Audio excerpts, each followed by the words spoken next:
એકદમ ધાબા જેવું મેથી મટરનું શાક બનાવવા માટે મિક્સર જારમાં 1 કપ જેટલા લીલા વટાણા એડ કરી દઈએ અને ઢાંકણ બંધ કરીને મિક્સરને પલ્સ ઉપર ચાલુ બંધ કરતા જઈને વટાણાને આ રીતના અધકચરા ક્રશ કરી લઈએ. વટાણા અધકચરા ક્રશ હોવાથી તેને કૂક થતા એકદમ ઓછો સમય લાગે છે. મિક્સર જારમાં 2 મોટી ચમચેલા સિંગદાણા, 2 મોટી ચમચેલા સફેદ તલ, 2 મોટી ચમચેલી દાળિયાની દાળ, 1 મોટી ચમચેલા મગજતરીના બી, અડધા કપ જેટલું પાણીને ગ્રાઇન્ડ કરીને આ રીતની વ્હાઈટ પેસ્ટ તૈયાર કરી લઈએ, જેની સાથે શાક એકદમ ક્રીમી ટેક્સચર સાથે તૈયાર થશે.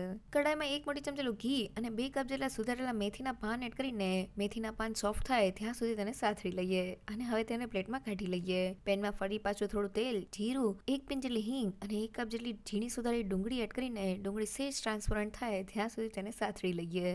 1 મોટી ચમચેલી આદુ મરચાં લસણની પેસ્ટ એડ કરીને સાતળી લઈએ. ક્રશ કરેલા લીલા વટાણા સાથે સ્વાદ પ્રમાણે મીઠું એડ કરીને વટાણા સોફ્ટ થાય ત્યાં સુધી તેને કૂક કરી લઈએ. મસાલામાં હળદર પાવડર, લાલ મરચું પાવડર, ધાણા જીરું પાવડર, કિચન કિંગ મસાલો અને પાણી એડ કરીને ગ્રેવીની સાઇડ્સમાંથી તેલ છૂટું પડે ત્યાં સુધી તેને કૂક કરી લઈએ. 1 કપ જેટલા ખમણેલા ટમેટા એડ કરીને તેને સાતળી લઈએ. ટમેટાના ટુકડાની જગ્યાએ ખમણેલા ટમેટા એડ કરવાથી ગ્રેવીનું ટેક્સચર એકદમ સરસ આવે છે. વાટેલી વ્હાઈટ પેસ્ટને એડ કરી દઈએ અને તેને સારી રીતે સાતળી લઈએ. ગ્રેવીની સાઇડ્સમાંથી તેલ છૂટું પડી ગયું છે અને આ રીતના દાણેદાર ટેક્સચર સાથે તે તૈયાર થઈ ગઈ છે.